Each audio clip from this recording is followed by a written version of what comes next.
Fala galera, tudo bem? Mais uma questão do Enem, questão 133 da prova azul, uma questão de eletrostática, que é a parte da física que estuda as cargas elétricas em repouso.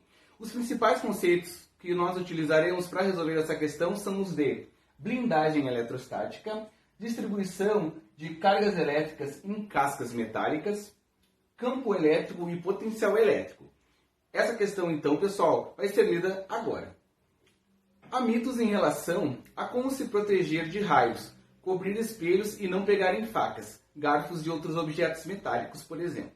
Mas, de fato, se houver uma tempestade com raios, alguns cuidados são importantes, como evitar ambientes abertos.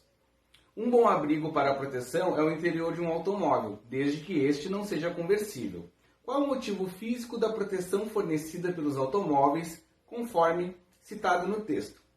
Bem, o enunciado a gente já dá uma dica. O carro não pode ser conversível, porque o carro estaria aberto. Nós temos que estar envoltos, então, por uma superfície metálica fechada, que, no caso, faz o que nós chamamos de gaiola de Faraday.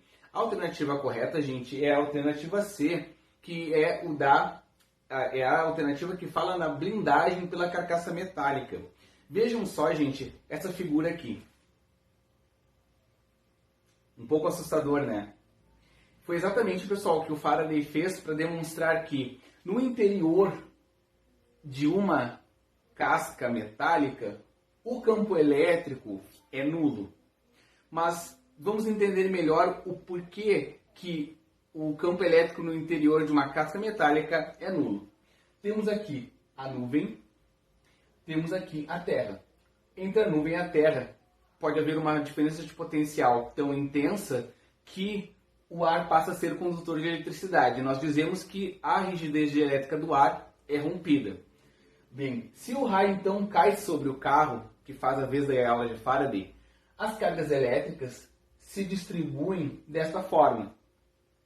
Aí vocês podem pensar, o pneu. Gente, o pneu não vai salvar as nossas vidas nesse caso, tá? O que acontece? Se a diferença de potencial entre os elétrons da carcaça metálica e a Terra for muito grande, o ar no interior dos pneus se torna condutor, rompe-se a borracha do pneu e ele estoura. Bem, analisando então a questão da distribuição das cargas elétricas, gente. Por que vai ser nulo o campo elétrico no interior da casca metálica? Porque nós podemos analisar aqui uma carga elétrica 2 e uma carga elétrica 1. Cada carga elétrica, pessoal, como vocês sabem, produz um campo elétrico, tá? O elétron, no caso, as linhas de campo elétrico são no sentido entrando para a carga elétrica geradora. Esse campo elétrico, então, pessoal, gerado pela carga elétrica número 1 tem a direção vertical e o sentido para ela. O campo elétrico gerado pela carga elétrica 2 tem a direção vertical e o sentido para ela. Eles têm o mesmo módulo, logo se anulam. Então, cada carga elétrica aqui vai anular o campo elétrico da outra, de forma que a soma dos campos elétricos interna vai ser zero.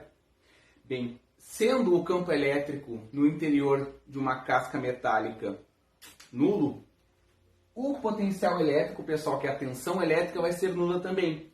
Eu peguei aqui o exemplo, pessoal, de duas placas metálicas carregadas eletricamente, com cargas opostas, que produzem no seu interior um campo elétrico uniforme. E aí nós podemos usar essa relação matemática para o potencial elétrico e para o campo elétrico.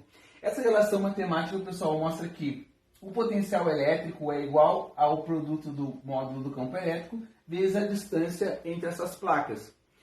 Por que eu mostrei essa fórmula para vocês? Para mostrar a relação entre o campo elétrico e o potencial elétrico. Existem outros arranjos mais complicados que nos dão uma outra relação matemática para a tensão elétrica e o potencial elétrico. Porém, em todas essas relações matemáticas, nós percebemos que o campo elétrico é diretamente proporcional ao potencial elétrico.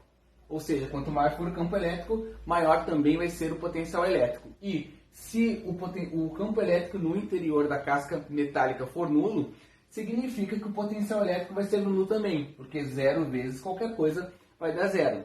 E por que a diferença de potencial é responsável pelo choque elétrico? Bem, para que a gente leve o choque elétrico, a gente sabe desde criança não colocar os dois dedos na tomada. Nós não podemos fechar o contato entre o fio fase e o fio neutro, entre o polo positivo e negativo de uma bateria, certo? Então, para que nós levemos o choque elétrico, nós precisamos, né, nós não faremos isso, encostar em duas partes que têm uma diferença de potencial, como por exemplo, entre a nuvem e a Terra.